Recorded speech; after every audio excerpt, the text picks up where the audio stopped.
ఈరోజు కథ వసంత వీణ. రచించిన వారు రెడ్డిగారి అమ్మాయి. శోభనం గదిలో కూర్చుని శైలజ రాక కోసం ఎదురు చూస్తూ ఊహల్లో విహరిస్తున్నాడు శ్రీరామ్. శైలజని తల్లి, అత్తగారు, ముత్తైదువులు గదిలోకి తీసుకొచ్చి మంచం మీద శ్రీరామ్కి ఎదురుగా కూర్చోబెట్టారు. హారతి పెట్టి పాట పాడారు. 5గురు ముత్తైదువులు ఒక్కొక్కరుగా వచ్చి అక్షింతలు వేసి ఆశీర్వదించి వెళ్ళారు. శైలజ లేచెల్లి తలుపేసి వచ్చి మౌనంగా మంచం మీద కూర్చుంది. శ్రీరామ్ ఆమె పక్కకు జరిగి గట్టిగా హత్తుకున్నాడు. తొలి స్పర్శ తాలూకు సిగ్గు, బిడియం ఏమీ లేనట్లు బిగుసుకుంటున్న శైలజ ముఖాన్ని పైకెత్తాడు. వెంటనే కళ్ళు దించుకుంది. శైలు కమాన్ అంటూ ఆమె ఎర్రటి పెదవులపై ముద్ర వేయాలని ఆమె మొహాన్ని చేతిలోకి తీసుకుని దగ్గరగా జరిగాడు. పెదవుల్ని లోపలికి మడిచి గట్టిగా కళ్ళు మూసుకుంది శైలజ. అంతే, ఆమెని వదిలేసి దూరంగా జరిగాడు. ఆమె మొహం నిండా చెమట. అతనికి దూరంగా నిలబడింది. ఆమెకు దగ్గరగా వచ్చి భుజాల మీద చేతులు వేసి ఆర్ యు ఓకే శైలు అన్నాడు.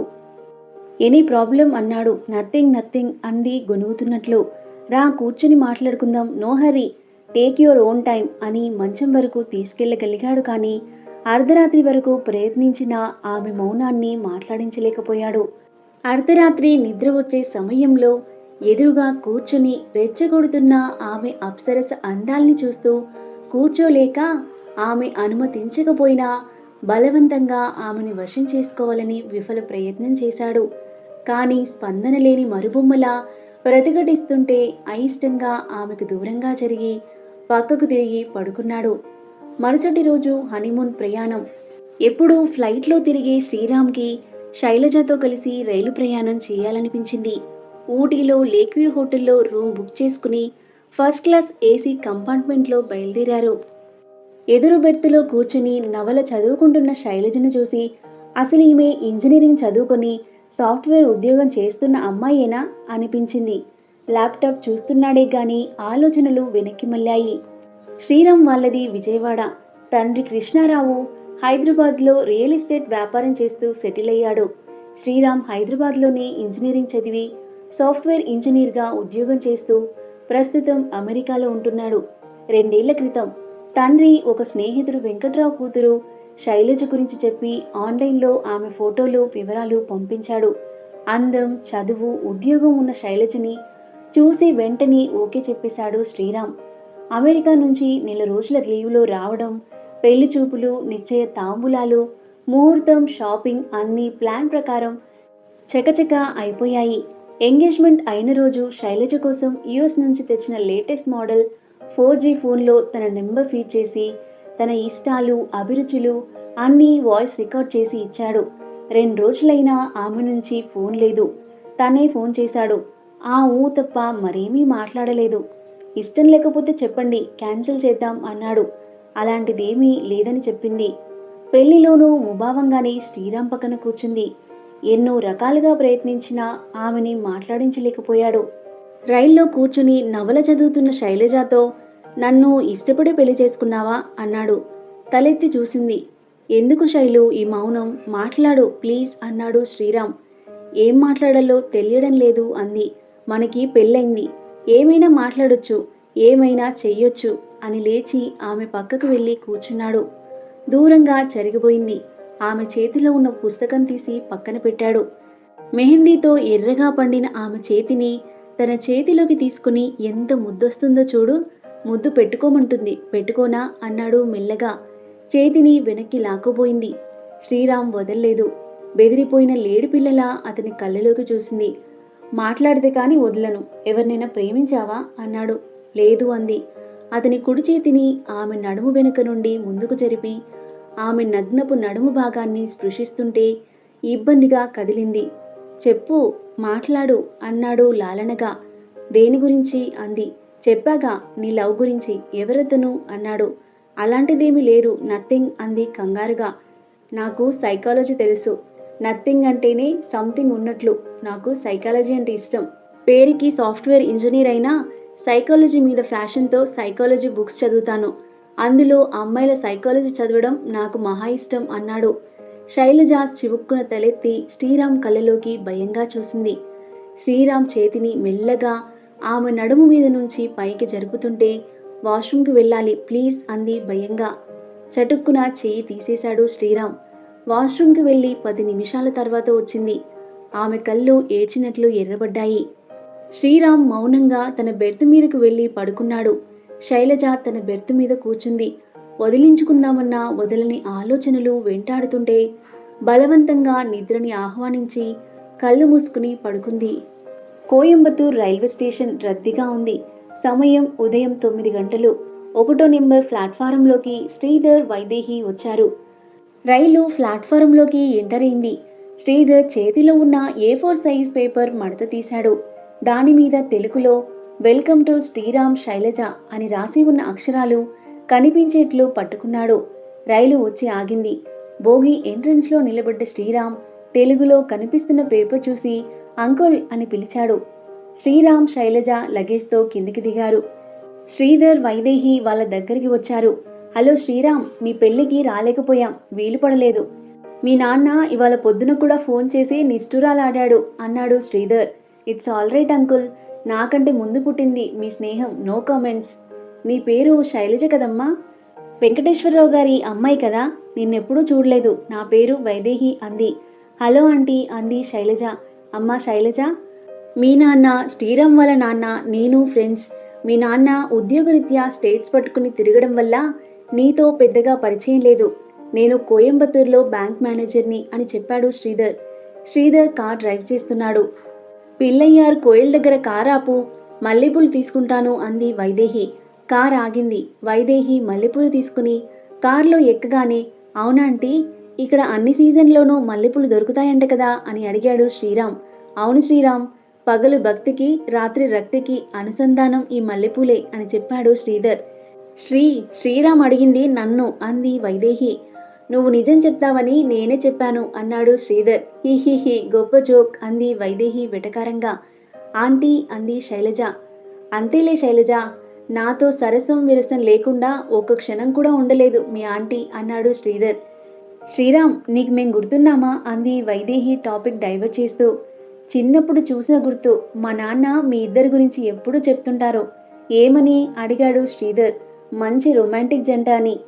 ఇటీవల సిల్వర్ జూబ్లీ సెలబ్రేషన్స్ కోసం మీరిద్దరూ సిమ్లా వెళ్ళిన పిక్స్ డాడీ చూపించారు. అవి చూశాక నిజమే అనిపించింది చెప్పాడు శ్రీరామ్. శైలజ సైలెంట్గా వింటుంది. 10 నిమిషాల తర్వాత ఇంటి ముందాగింది కారు. ఇల్లు వచ్చేసింది, దిగండ్రా అన్నాడు శ్రీధర్. వీక్లీ మ్యాగజైన్ తెచ్చావా అని అడిగింది వైదేహి. లేకపోతే ఊరుకుంటావా నువ్వు, ఇదిగో అని ఇచ్చాడు.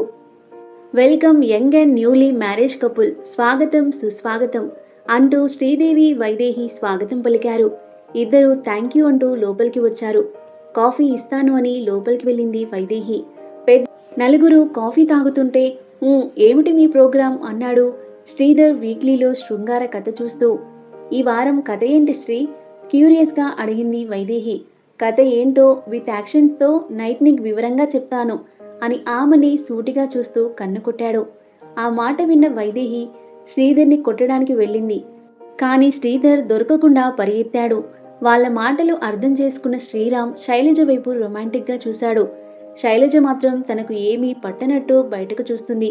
అయ్యో కృష్ణయ్య, ఏంటయ్యా నాకు ఈ బాధలు, ఈ పిల్ల ఎప్పుడు మారుతుందయ్యా అంటూ తనలో తాను మాట్లాడుకుంటున్నాడు.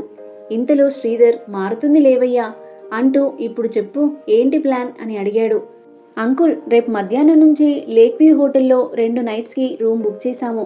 తర్వాత రోజు ఇక్కడికి వచ్చి ఫ్లైట్లో హైదరాబాద్కి వెళ్తాం అని చెప్పాడు శ్రీరామ్. రండి ఇల్లు చూదురు గాని అని పిలిచింది వైదేహి. శ్రీధర్ శృంగార కథ చదవడం మొదలుపెట్టాడు. మీరు వెళ్ళి స్నానం చేసి రెడీ అయ్యి రండి, టిఫిన్ తిందాం అంది వైదేహి. ఇద్దరూ గదిలోకి లగేజ్ తీసుకుని వెళ్లారు. అందరూ డైనింగ్ టేబుల్ ముందు కూర్చున్నారు. వేడి వేడి పొంగల్, వడ, చట్నీ, సాంబార్, క్యారెట్ హల్వా. ఆంటీ, ఇవన్నీ ఇంత త్వరగా ఎలా చేశారు అన్నాడు శ్రీరామ్. ఇద్దరం కలిసి చేశాం అంది వైదేహి. చేశారా అంటే అంకుల్ కూడా చేశారా అని అడిగాడు శ్రీరామ్. లేదు, ఆంటీకి అన్నీ అందిస్తుంటాను అన్నాడు Sridhar. Wow, pongal vada super aunty, నాకు చాలా ఇష్టం అన్నాడు శ్రీరామ్. శైలజ, వచ్చిన దగ్గర నుంచి చూస్తున్నాను, నువ్వు ఒక్క మాట కూడా మాట్లాడడం లేదు. షేమ్ ఫీల్ అవుతున్నావా లేక కొత్త? ఆఫీస్లో కూడా ఇంతేనా? శ్రీరామ్ని అప్పుడప్పుడు చూశాను కానీ మీ నాన్న నిన్ను చూసే అవకాశం కల్పించలేదు. Feel free, this is your house అన్నాడు శ్రీధర్. అలా ఏం లేదంకుల్ అంది నవ్వుతూ శైలజ. శైలజ నేను మా ఆఫీస్ వరకు వెళ్ళొస్తాం, చిన్న పనుంది. నువ్వు శ్రీరామ్తో కబుర్లు చెప్తూ లంచ్ ప్రిపేర్ చెయ్యి అన్నాడు శ్రీధర్. శైలజ వెళ్తావా అని అడిగింది వైదేహి. వెళ్తాను ఆంటీ అని లేచింది కొంచెం రిలీఫ్ కావాలన్నట్లు. శైలజని తీసుకుని కారులో బయలుదేరాడు Sridhar. Shailaja, how is married life? కొత్తగా ఉంటుంది కదా. శ్రీరామ్తో ముందే పరిచయం ఉందా? లేదంకుల్. ఎందుకు మౌనంగా ఉంటున్నావు? నువ్వు చాలా టాక్టివ్ అని మీ డాడీ చెప్తుంటాడు. శ్రీరామ్తో పెళ్లి ఇష్టం లేదా? అదేం లేదంకుల్. మరి నువ్వు పెళ్లి చేసుకోగానే నిన్ను ప్రేమించిన చైతన్య చనిపోతాడని భయమా? అంతే. షాక్ కొట్టినట్లు చూసింది. నాకు మీ నాన్న అంతా చెప్పాడు అని సెల్ ఫోన్ తీసి ఇదేగా చైతన్య నీకు పంపిన బెదిరింపు మెసేజ్ అని ఫోన్ ఇచ్చాడు. శైలజ ఆ మెసేజ్ చదువుతుంది. శైలజ, నీ జ్ఞాపకాల దీపికల్లో నేనింకా బతికే ఉన్నానా? ప్రేమ అని అక్షరాల అణుబాంబు తయారీ కోసం నా హృదయాన్ని ప్రయోగశాలలా మార్చుకున్నావు. శోధించి పరిశోధించి వెళ్తూ నా హృదయాన్ని హిరోషిమలా మార్చి వెళ్ళావు. నా ప్రేమని భగ్నం చేసి నీ ప్రేమ నగ్నం కాకూడదనే స్వార్థంతో మన ప్రేమని చంపేసి ఆ సమాధిపై పుష్పగుచ్చం ఉంచి వెళ్ళావు. థ్యాంక్స్. నువ్వు నన్ను నా ప్రేమని కాదనుకుని మరొకరితో తాళి కట్టించుకుని వెళ్ళిపోతుంటే నేను నిన్నే తలుచుకుంటూ కాలాన్ని వృధా చేసుకోలేను కదా. అందుకే నీ మెల్లో మరో వ్యక్తి తాళి కట్టే సమయంలో నా మెడకి ఉరితాడు బిగించుకోవాలని నిర్ణయించుకున్నాను. నీకు అది శుభ సమయం, నాకు అశుభ సమయం. ఇది బెదిరింపు కాదు, నిన్ను ప్రేమించిన నా బలహీనతకి తగిన శిక్ష. నువ్వు కలకాలం హాయిగా ఉండాలని కోరుకునే నీ వాణ్ణి కాలేని చైతన్య. చదివి కన్నీళ్లు తుడుచుకుంటూ ఫోన్ తిరిగిచ్చేసింది శైలజ. సారీ శైలజ, చనిపోతానని నిన్ను బెదిరించిన ఆ చైతన్యని ఇప్పుడు చూడు, కొత్త గర్ల్ ఫ్రెండ్తో ఎలా కులుకుతున్నాడో అని పిక్స్ చూపించాడు. అది చూసిన శైలజ షాక్ అయింది. ఈ అమ్మాయి మా ఆఫీస్లో కొలీగ్ జెసికా, కేరళ అమ్మాయి, ఈ మధ్యనే జాయిన్ అయింది అంది. అయినా ఇంత త్వరగా ఈ పిక్స్ మీ దగ్గరికి ఎలా వచ్చాయి అంది ఆమె ఆశ్చర్యంగా. ఎలా అంటావేంటమ్మా, ఇది ఇంటర్నెట్ యుగం. ప్రపంచంలో ఏ మూల ఏం జరిగినా సెకండ్స్లో సెల్ ఫోన్లో హల్చల్ చేస్తున్నాయి. అవునంకుల్ అని బయటకు అంటుంది కానీ లోపల మాత్రం చైతన్య మీద పీకల దాకా కోపంగా ఉంది. ఇంత చెత్త విధవ అనుకోలేదు, ఈడియట్ అంటూ ఆవేశంగా తిడుతుంది చైతన్యని. కాబట్టే నీలాంటి ఇన్నోసెంట్ అమ్మాయిని ప్రేమ ట్రాప్లో పడేసి తిరిగి నన్నాళ్ళు తిప్పుకొని పెళ్లి కాకముందే ముద్దు ముచ్చట్లు తీర్చుకుని వదిలించుకుంటున్నారు. ఒకవేళ పెళ్లి చేసుకోవాల్సి వస్తే తల్లిదండ్రులు అంగీకరిస్తే సరి, లేదంటే అమ్మాయిలు ఇల్లు వదిలి వచ్చి రిజిస్టర్ మ్యారేజ్ చేసుకుంటున్నారు. 2-3 నెలలు మోజు తీరగానే కట్నం డబ్బు పేరుతో హింసించి వదిలించుకుంటున్నారు, లేదంటే చంపేస్తున్నారు. తల్లిదండ్రుల కళ్ళు గప్పి తెరచాటు ప్రేమలు సాగించే నీలాంటి అమ్మాయిలు గెలుస్తామో ఓడుతామో తెలియని ప్రేమాట ఆడి ఓడి చివరగా కన్నీళ్లతో చరిత్రహీనుల్లా మిగిలిపోతున్నారు అని శ్రీధర్ అనగానే శైలజకి కన్నీళ్లు ఆగడం లేదు. కానీ నీ జీవితం అలా కాకూడదనే. మీ నాన్న నువ్వు ప్రేమలో పడ్డావన్నప్పటి నుంచి నీ ప్రవర్తనలో వచ్చిన మార్పు గమనించి నీకు తెలియకుండా నిన్ను ఫాలో అయ్యాడు. చైతన్య వివరాలన్నీ సేకరించాడు. నువ్వేమో అతని పిచ్చిలో పడి ఆఖరికి తల్లిదండ్రులను ఎదిరించి ఇంటి నుంచి వెళ్ళిపోదామనుకుంటున్న సమయంలో కల్పించుకొని నిన్ను కట్టడి చేసి నీ దృష్టిలో విలనయ్యాడు మీ నాన్న. ఆ తర్వాత ఏం చేయాలో తెలియక మీ నాన్న బాల్య స్నేహితులమైన నాకు, కృష్ణరావుకి చెప్పాడు అంతే. నీ గురించి విన్న వెంటనే, ఒరే వెంకట్, నువ్వేం భయపడకురా, ఆ వయసులో ఉన్న పిల్లలకి అదంతా కామన్. ఇన్ఫాచ్యుయేషన్ని ప్రేమ అనుకుంటారు, నువ్వేమి టెన్షన్ పడకు. శైలజని వేరే ఎవరికో ఇచ్చి పెళ్లి చేయడం కంటే నా కొడుకుకి చేసుకుంటానన్నాడు కృష్ణారావు పెద్ద మనసుతో. శైలజ ఏడుస్తూనే ఆశ్చర్యంగా శ్రీధర్ని చూసింది. ఇంతకీ నీ కోసం చచ్చిపోతానన్న చైతన్యతో నీకు పెళ్లి కుదిరిందని నేను ఫోన్ చేసి చెప్పగానే ఏమన్నాడో నువ్వే విను అని ఫోన్లో రికార్డ్ చేసిన చైతన్య మాటల్ని ఆన్ చేశాడు. హాహా, శైలజ పెళ్లి చేసుకుంటుందా? సంతోషం. ఆ ముద్దపప్పుని ప్రేమలో పడేయడానికి 6 నెలలు పట్టింది. ఫిగర్ బాగుంది కదా, 4 రోజులు జల్సా చేద్దామనుకుంటే ముట్టుకుంటే ముడుచుకుపోయే అత్తిపత్తిల్లా అన్ని పెళ్ళయ్యాకే అంటూ బుల్లెట్ ప్రూఫ్ బట్టలేసుకు వచ్చేది. అయినా ఆ అందాన్ని అనుభవించకుండా వదిలేక లేచిపోయి పెళ్లి చేసుకుందామని చెప్పాను. ఒప్పుకుంది. కానీ లాస్ట్ మినిట్లో ఏమైందో వస్తానన్న సమయానికి రాకుండా హ్యాండ్ ఇచ్చింది. ఆఫీస్కి రావడం మానేసింది. ఆఖరి హస్త్రంగా చనిపోతానని బెదిరిస్తూ మెసేజ్ పెట్టాను. దానికి no reply. It's all right. ఆ పప్పు శుద్ధ కోసం ప్రాణత్యాగం చేసే అంత పిచ్చోని కాదు. నా కోసం జెసిక పడిచేస్తుంది. దాన్ని లైన్లో పెట్టాను. వాళ్ళ నాన్నకి కేరళలో రబ్బర్ తోటలు, టీ ఎస్టేట్స్ ఉన్నాయి. అందుకే జెసికాకి ఐ లవ్ యూ చెప్పేశా అన్నాడు. ఆ మాటలు విన్న శైలజ కళ్ళు ఇప్పుడు కన్నీళ్లు కార్చడం లేదు.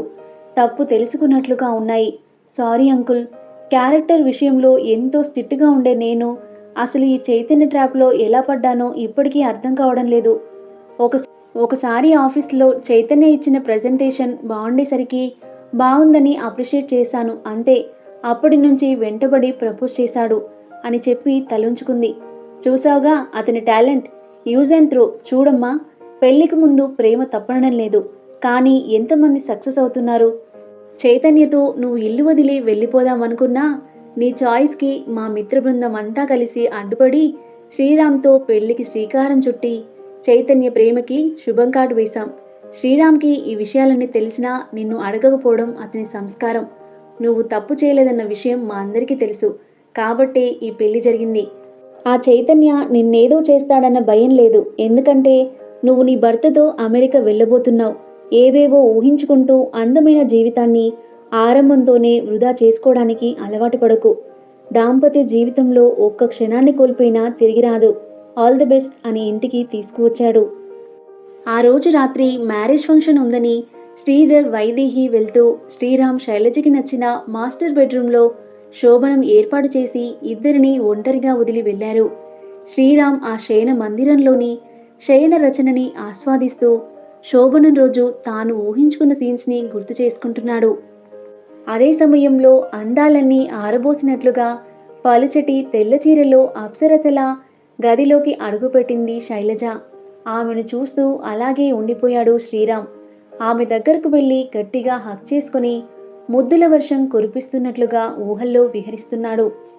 శ్రీరామ్ దగ్గరికి వెళ్ళిన శైలజ తల కిందకి ఉంచుకుని ఏమండి పాలు అంటుంది. ఏమీ మాట్లాడడు. ఇంకొకసారి ఏమండి పాలు తీసుకోండి అంటుంది. అయినా నో రెస్పాన్స్. ఏమీ మాట్లాడరేంటి అనుకుని తల పైకి ఎత్తి శ్రీరామ్ని చూస్తుంది. పైకి చూస్తూ ఊహల్లో విహరిస్తున్నాడు. ఏమైంది ఈయనకు అనుకుంటూ భుజం మీద తడుతుంది. ఆమె చేతికి ఉన్న గాజుల శబ్దానికి ఒక్కసారిగా ఊహల్లోంచి బయటకు వచ్చాడు. ఆమె చేయి అతని భుజం మీద, ఆమె అతనికి అంత దగ్గరగా ఉండడం చూసిన శ్రీరామ్ ఏంటి మేడం గారిలో ఈరోజు ఏదో చేంజ్ కనిపిస్తుంది అంటాడు. ఏ మనుషులన్నాక మారరా? ఎప్పుడు ఒకేలా ఉంటారా ఏంటి అంటుంది బుంగమూతి పెట్టుకుంటూ. మారుతారు కానీ ఇంత సడన్గా మారడానికి రీజన్ ఏంటి అంటాడు. రీజన్ నువ్వు నీ మంచితనమే. చైతన్య గురించి నీకు తెలిసి కూడా నన్ను ఒక్క మాట కూడా అడగలేదు. నేను నీకు దూరంగా ఉంటున్నా కూడా ఏ రోజు తప్పుగా మాట్లాడలేదు, తప్పుగా ప్రవర్తించలేదు. ఇప్పుడు నాలో ఉన్న భయం, బాధ అన్నీ పోయాయి. వాటి ప్లేస్లో ప్రేమ మాత్రమే ఉంది. అది కూడా కేవలం నీ మీద మాత్రమే. నీలాంటి అర్థం చేసుకునే భర్త రావడం నా అదృష్టం. ఆ అదృష్టాన్ని చేతులారా నేనే దూరం చేసుకోవాలనుకోవడం లేదు అంటుంది. మరి నాలాంటి మంచి భర్తని పెళ్ళై 10 రోజులైనా దగ్గరికి రానివ్వకుండా దూరంగా ఉంటూ పస్తులుంచడం ఏమన్నా న్యాయంగా ఉందా అంటాడు. ఇక నుండి మీకు ఆ కష్టాలే ఉండవు. టిఫిన్, లంచ్, డిన్నర్ అన్నీ ఫుల్గానే ఉంటాయి అని సిగ్గుపడుతూ చెప్తుంది. హో అవునా అంటూ శైలజ నడుము చుట్టూ చేతులు వేసి దగ్గరికి లాక్కుని నుదుటి మీద ముద్దు పెట్టి చిన్నగా కిందకు జరుగుతూ పెదాల మీద గట్టిగా ముద్దు పెట్టాడు. శైలజ గట్టిగా కళ్ళు మూసుకుంది. అలాగే మెల్లగా కిందకు జరుగుతూ మెడ మీద, నడుం మీద కూడా పెడుతుంటే తొలి స్పర్శ తాలూకు మధురమైన అనుభవాలు ఇద్దరూ ఆస్వాదిస్తూ ఒకరిలో ఒకరు కలిసిపోయారు. శైలజలాగే చాలామంది అమ్మాయిలు మోసగాళ్ల ప్రేమలో పడి జీవితాన్ని నాశనం చేసుకుంటున్నారు. ఇలా భార్యను అర్థం చేసుకునే భర్త దొరకడం నిజంగా అదృష్టం. కథ నచ్చితే లైక్ చేయండి. మరిన్ని ఇలాంటి ఇంట్రెస్టింగ్ స్టోరీస్ కోసం మన ఛానల్ని సబ్స్క్రైబ్ చేయండి.